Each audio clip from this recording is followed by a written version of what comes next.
គ្រាន់តែឃើញនំពុម្នេះខ្ជូតគួរចង់ញ៉ាំហ្មងបងប្អូននេះគឺជារបៀបធ្វើនំពុម្នៅតែខ្លួនឯងហើយនំពុម្នេះចេញមកគឺខ្ជូតហ្មងហើយសាច់នំរបស់គេគឺមើលមកវីដេអូនេះបងប្អូននឹងចេះពីរបៀបធ្វើនំពុម្ហើយនឹងនំ pancake នំញ៉ាំទៅទន់ហើយឈ្ងុយសាច់ដូងខ្ចីនៅក្នុងហ្នឹងហ្មងដល់ហើយនំ pancake នេះពេលញ៉ាំដាក់ជាមួយនឹងទឹកឃ្មុំឬក៏ add strawberry អីទៀតទៅសម្រាប់ម្សៅនេះគេអាចចាក់នំ pancake ក៏បាននំពុម្ក៏បានដែរមកកញ្ចប់ទម្ងន់របស់វាគឺ200ក្រាមបងប្អូនខ្ញុំប្រើទាំងអស់សម្រាប់ម្សៅ200ក្រាមខ្ញុំប្រើពងមាន់មួយគ្រាប់ហើយនឹងខ្ទិះដូងចំនួន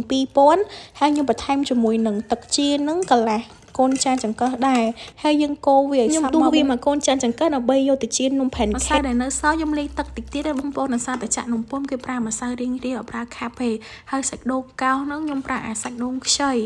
ដាក់វាមកល្មមទៅហើយល្មមសម្រាប់ម្សៅនេះវារៀងមានរសជាតិផ្អែមស្អាតឲ្យបងប្អូនប្រើស្ករត្នោតឬក៏ស្ករសតែបន្តិចបានដែរបើសិនចូលចិត្តផ្អែមដាក់ឲ្យច្រើនក៏បានដែរប៉ុន្តែច្រើនពេកអត់ឆ្ងាញ់ទេវាផ្អែមចូលនំនេះមុននឹងចាក់បងប្អូនលាបប្រេងវាសិនហើយទុកវាឲ្យឡើងក្តៅសិនចាំយើងចាក់សាច់នំយើងចូលមកយើងបិទវានឹងចោលតែ2នាទីគឺសាច់នំរបស់យើងគឺឆ្អិនល្អហើយឥឡូវទី2ហ្នឹងមិនបាច់លាបប្រេងឆាក៏បានដែរបងប្អូនចាក់តែ2វែកហ្នឹងមកហើយកប់វាបែបនេះទុកចោលតែ2នាទីគឺសាច់នំរបស់យើងគឺឆ្អិនល្អមែនតើអ្នកគ្នាសាច់នំនឹងទន់ត្រមចាស់អស់នេះញ៉ាំនំអស់ចូល3នំហើយអ្នកគ្នាវាទន់ហើយឈ្ងុយពេកក៏វាឆ្ងាញ់ហ្មងវាផ្អែមល្មមហើយកូនពុម្នំហើយនឹងម្សៅទាំងអស់ហ្នឹងខ្ញុំបានមកពីខាងបងលីហួរសុក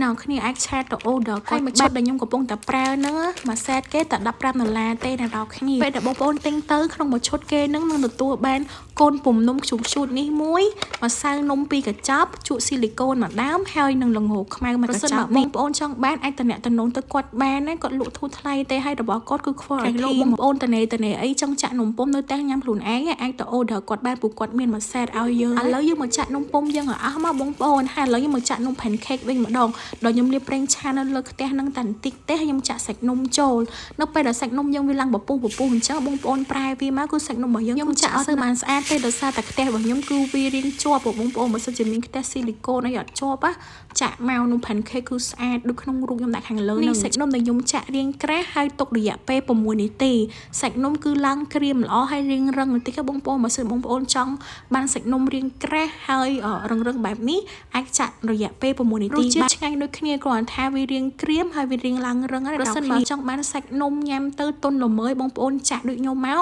រយៈពេលតែ2ទៅ3នាទីទេសាច់នំរបស់យើងគឺឆ្អិនហើយនេះដូចក្នុងខ្ញុំកំពុងតែហែកនឹងអញ្ចឹង